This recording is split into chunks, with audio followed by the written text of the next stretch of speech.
Hey, yo, what's up mga kabradix? Samahan niyo po ako ngayon mga bradix. Andito po tayo mga bradix. Tingnan niyo mga bradix, napakalinaw ng dagat po natin mga bradix. At samahan niyo po ako mga bradix na panurin po natin yung ating mga manglalambat mga bradix. Kasi 2 buwan na po mga bradix na hindi po ako nakapag-video po sa kanila. Kaya samahan niyo ako dito mga bradix.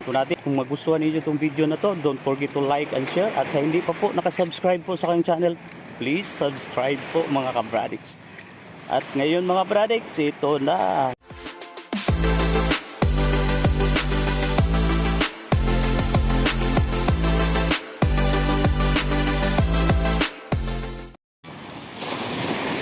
Yan mga bradix, bago po tayo magpatuloy mga bradix, bibigyan muna natin itong mga kabayan po dito mga bradix. Mga bahay ng ating mga babayan po dito nakatira po sa tabing dagat mga bradix. Ang ganda po talagang panuorin na yung kanilang mga bahay mga bradix dito po sa tabing dagat sa Dalampasigan mga bradix. Ayan, napakaganda ng view po natin mga bradix. Kung makikita natin ang ganda ng bangka na ginagamit po ng ating mga mangingisda. At kung makikita po natin mga bradix, itong dagat po natin, napakagayang pa po mga bradix. Clean na clean po yung dagat natin ngayong araw na po mga bradix dahil wala na sigurong low pressure kasi maganda na po ang weather po natin. Habang patuloy po na naghihila po ang ating mga kababayan na nangingisda po dito mga bradix at andito po tayo.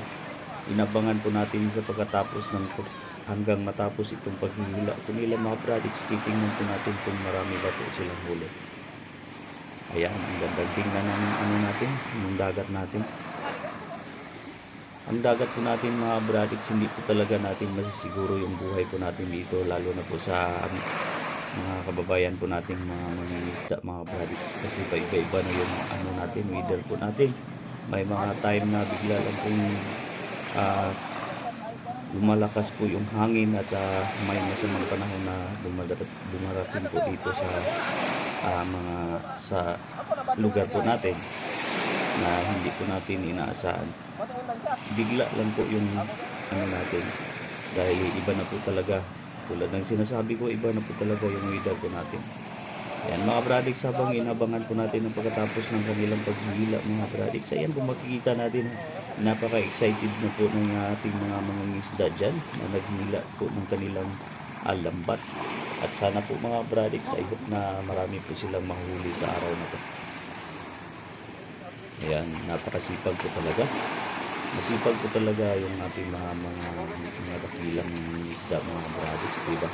Kung makikita natin na kanya-kanya po sila ng pagtatrabaho ng kanilang ginagawa po dito. Ayan o. Ang gamit po nila mga bradix, itong puti na, ano bang tawag dito? Puti na lambat mga bradix. Yan ang ginagamit po nila kasi malalaki po yung ano dyan, yung tawag dito sa Bisaya, yung mata. Yan ang ginagamit po nila kasi bawal na po gamitin yung maliliit ng mata ng lambat ng bradix dahil mahuhuli yung mga maliliit. Maliliit na isda pag mahuli yan, may tendency na maubos yung ating mga isda mga bradix at matatawag na po natin na parang mag-overfishing na po tayo mga bradix. Kaya iniingatan po ng gobyerno po natin na mahuhuli yung mga maliliit na isda. Kailangan pipiliin lang yung mahuli mga bradix yung malalaki ng mga isda para hindi maubos yung isda natin at hindi maubusan yung mga kababayan natin na ito lang po yung kanilang hanap buhay po dito, di ba? Hanap buhay po na pangingisda. Ayan, kunting-kunti na lang mga bradix. Siguro mga ilang minuto na matatapos na din po itong paghihila ng ating mga kababayan. Ayan mga bradix, kung napansin po ninyo mga bradix, makikita po natin yung isla dyan. Pero parang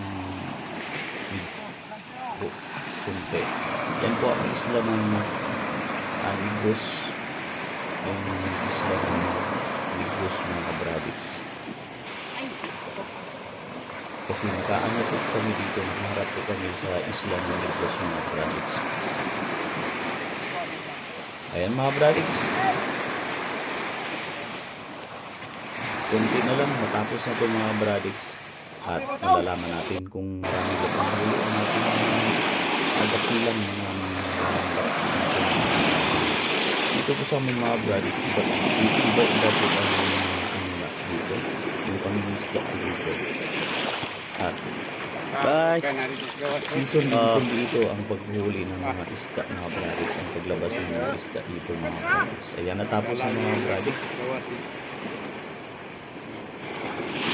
Tapos na yung pagbila po nila mga bradiks at dito nakikita na po natin binubus-bus na po nila yung isda na nandyan po sa busa. Ayan. Medyo napansin ko natin mga bradiks yung kunti lang yung huli nila natin mga isda mga bradiks. Kunti lang po ang huli mga bradiks. Talaga ang huli minsan mga mangingisda mga bradiks. Ito talaga natin ang gawin sa huli natin. Kumbaga tinatawag na ano yung mga salito. Swerte yung talaga yung